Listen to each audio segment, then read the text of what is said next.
Welcome to English Language Academy. I tried to survive without my phone for a week. Here's what happened.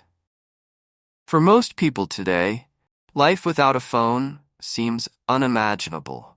Phones have become an essential part of our daily routine. From setting alarms to navigating new places, staying in touch with friends and family, keeping up with the news, and so much more. They're often the first thing we reach for in the morning and the last thing we check before going to bed. So, when I decided to go without my phone for an entire week, I had no idea what to expect. I wasn't sure if I'd be able to do it, but I was curious to see how life would feel without constantly checking notifications or scrolling through social media. Here's what happened. Day 1. The phantom vibration feeling. I turned off my phone at midnight the night before and left it in a drawer. Almost immediately, I felt a strange sense of anxiety. My hand kept reaching for my pocket, expecting my phone to be there. I kept thinking I felt it buzzing, even though I knew it was off. This feeling, called phantom vibration syndrome, is surprisingly common among people who use their phones frequently. Throughout the day, I kept instinctively looking for my phone, especially whenever I had a few minutes of free time, like waiting in line for coffee or on the bus ride to work. I realized how often I used my phone just to fill small gaps in time. By the end of the day, I felt uncomfortable, but also curious about how I would adapt. Day 2. Struggling without GPS. The second day came with a significant challenge. I had to meet a friend in a part of town I wasn't familiar with, and without GPS on my phone, I felt completely lost. I tried to remember how people used to navigate before smartphones. I ended up using a printed map, which was surprisingly helpful, but it was much slower. I also had to ask a few people for directions, which felt a bit awkward at first, but also reminded me of how friendly people can be. I arrived at the cafe 15 minutes late, and my friend joked about how I was back in the Stone Age. But I started to realize how much we rely on technology to guide us instead of figuring things out ourselves. Day 3. Feeling disconnected from friends and family. By the third day, I started to feel genuinely disconnected.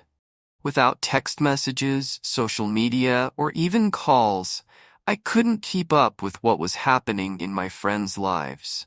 I felt like I was missing out on things, even though I had told people ahead of time that I would be unreachable. I missed being able to send a quick, "How are you?" or share a funny meme. I was starting to understand how deeply phones had woven themselves into my social life. To keep myself busy, I tried to focus on other things like reading, but it wasn't the same. Day 4. Discovering real free time. On day 4, something surprising happened. I realized how much free time I actually had. Without a phone, I wasn't distracted by notifications or checking updates every few minutes. My mind felt clearer, and I started to feel more focused. I was able to spend more time on things I usually rush through, like cooking a proper breakfast, writing in my journal, and even going for a long walk, just because I felt like it. I felt more connected to the world around me, noticing small details like the leaves on trees and the sound of birds. It was refreshing, and I began to understand why people often say that taking a break from screens can help you feel more present. Day 5. Finding new ways to communicate. By now, I had adjusted to not having my phone, but I still needed ways to communicate with people.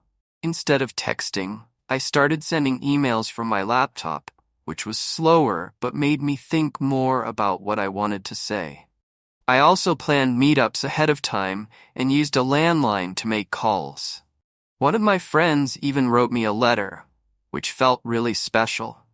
It was nice to receive a physical message instead of just another notification. I began to appreciate how communication used to be more intentional, where you took the time to write something meaningful rather than sending quick, sometimes thoughtless messages.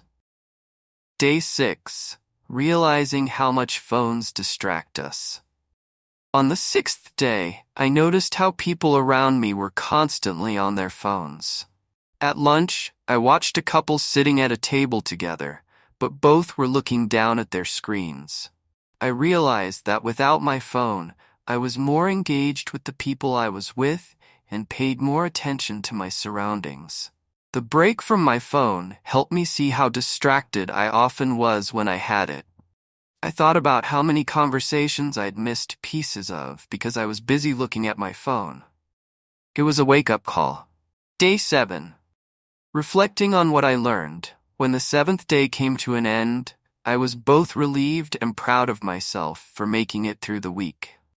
I couldn't deny that life without a phone had its challenges. Navigating, communicating, and keeping up with friends was more complicated. But I also noticed some positive changes in myself. I felt more focused, more present, and less stressed. I realized that I didn't need my phone as much as I thought. Instead of constantly relying on it to fill every quiet moment, I could find other ways to occupy my time, connect with people, and enjoy life. Conclusion. Finding balance. Going without my phone for a week taught me a lot about balance. While I don't think I could completely give up my phone, I'm more aware of how I use it and how often I reach for it out of habit rather than necessity. Now, I try to be more mindful, setting limits on my screen time, and giving myself breaks to be fully present in the moment. This experience showed me that while phones are helpful tools, it's essential to remember that they're just that, tools. It's easy to get lost in our screens, but sometimes the best moments happen when we look up and see what's around us. End. Thanks for watching English Language Academy. Subscribe now.